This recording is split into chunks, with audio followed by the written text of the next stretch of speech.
All right, ready to unlock some success secrets. Always up for that. Today, we're diving deep into Think and Grow Rich. Napoleon Hill. You know it. And with the excerpts you've picked, it's like, we've got a treasure map to success right here. It's a classic for a reason. Hill really nailed it, you know? The mindset, the skills, all of it. Exactly. And it's not just about money, right? No, not at all. It's about that fulfilling life, whatever that means for you. I like that. And that's what Hill was all about. Cultivating those traits, building the habits. So are you ready to unlock this treasure chest with me? Let's dive in. Okay, so burning desire. That's where Hill starts. The fuel, right. Yeah, the fuel for any goal, not just wealth.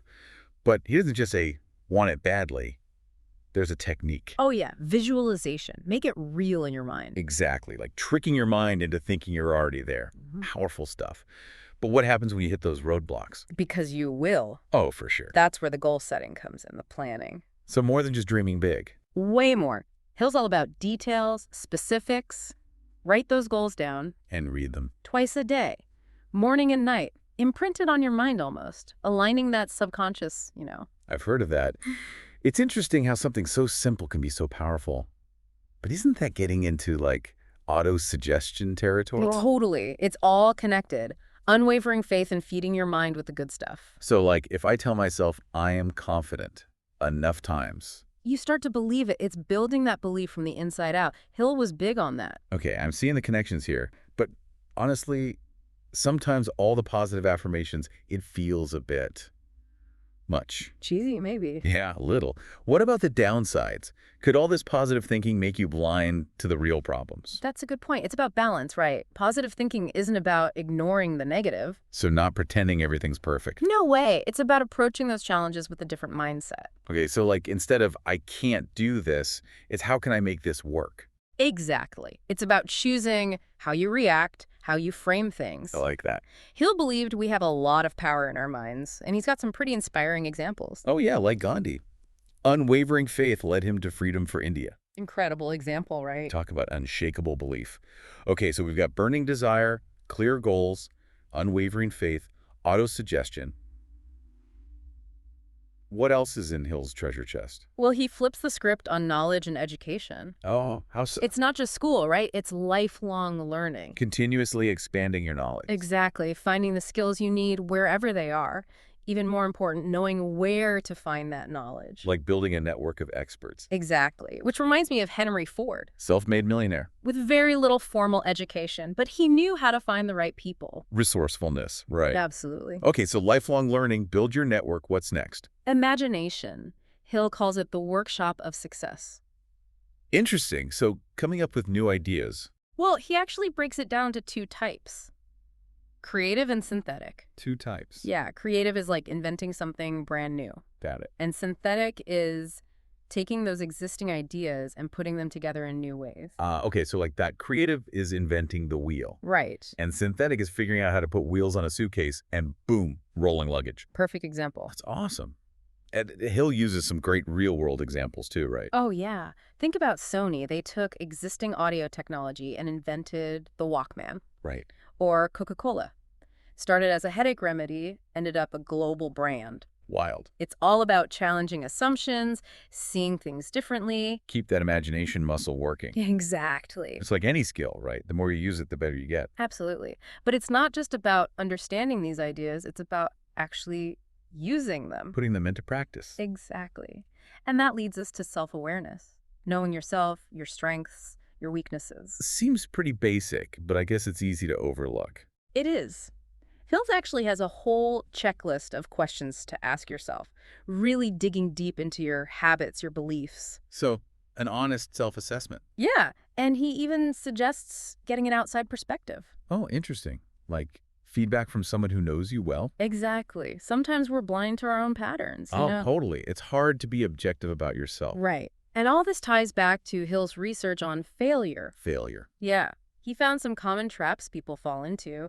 Lack of ambition, procrastination, indecision. Oh, I've definitely been there. We all have. Yeah. But by recognizing those tendencies, you can start to overcome them. So awareness is the first step. Exactly. Yeah. Know your strengths, work on your weaknesses. Okay, self-awareness. Check. What's next on Hill's list? This one might surprise you. the power of positive emotions. Positive emotion. Yeah. He talks about how our subconscious is shaped by our experiences, both positive and negative. Okay, so it's not just thinking positive thoughts. It's about actually feeling them. Right. And he says we can actually choose to focus on the positive, minimize the negative. Hmm.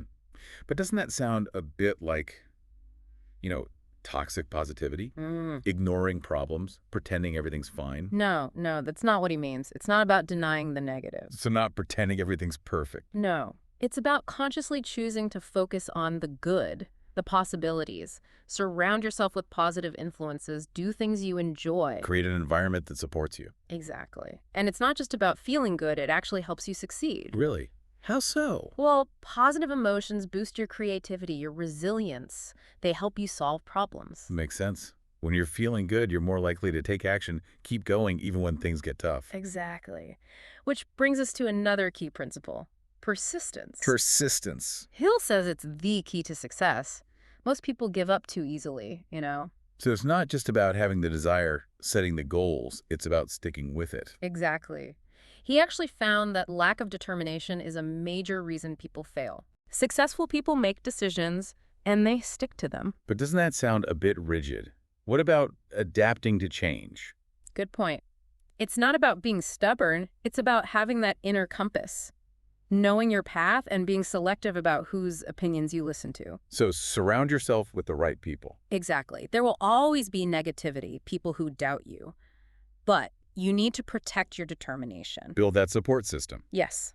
And that brings us to Hill's 4 rules for cultivating persistence. 4 rules. Lay them on me. First, you need that definite purpose, that burning desire. Okay, so the vision. Right. Then, a detailed plan to guide you. Strategy. Then, ignore the negative opinions. To them out. And surround yourself with people who believe in you. Like a team of cheerleaders and advisors all in one. I like that. So we've got persistence, the right people.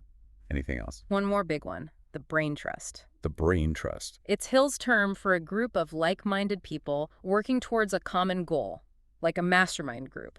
So collaboration. It's not just about individual effort. Exactly. By combining your talents, your knowledge, you create something even greater. Synergy, right? Yes. And Hill believed a strong brain trust provides support on so many levels. Intellectual, moral, creative. Like a built-in support system pushing you forward. Exactly. Recognizing we don't have to do it alone. This has been an incredible look at Think and Grow Rich. We've covered so much. It really is packed with wisdom. Burning desire, unwavering faith, persistence, self-awareness, surrounding yourself with the right people. And it's all still relevant today. It's amazing, isn't it? Like, Hill wrote this book decades ago, but it's still so relevant today. Timeless, really. He understood something about human nature, about success, that goes beyond any specific era. Totally. And, you know, it's making me think it's not just about career success. No way. These principles, they apply to everything. Relationships, creativity, even just like taking care of yourself. Absolutely. Desire, faith, action, those are universal, you know? It's like a toolkit for life, not just for getting rich. Exactly. Speaking of tools, maybe we should circle back to that goal-setting thing. Yeah, being specific, writing it down. And reading those goals out loud twice a day. Hill was adamant about that. Morning and night, right? Yeah. It keeps those goals front and center, reinforces that commitment. Like planting a seed and then, you know, watering it every day. Exactly. It's about that consistent focus, building momentum. So don't just set it and forget it. You got to keep tending to it. Exactly. And that brings us to the big question. The big question. Yeah. What does all this mean for you? The listener. The listener, exactly. We've explored all these ideas, but the real magic happens when you actually use them. So where do we even start? Start small. Pick one thing that resonates with you, something you can implement today.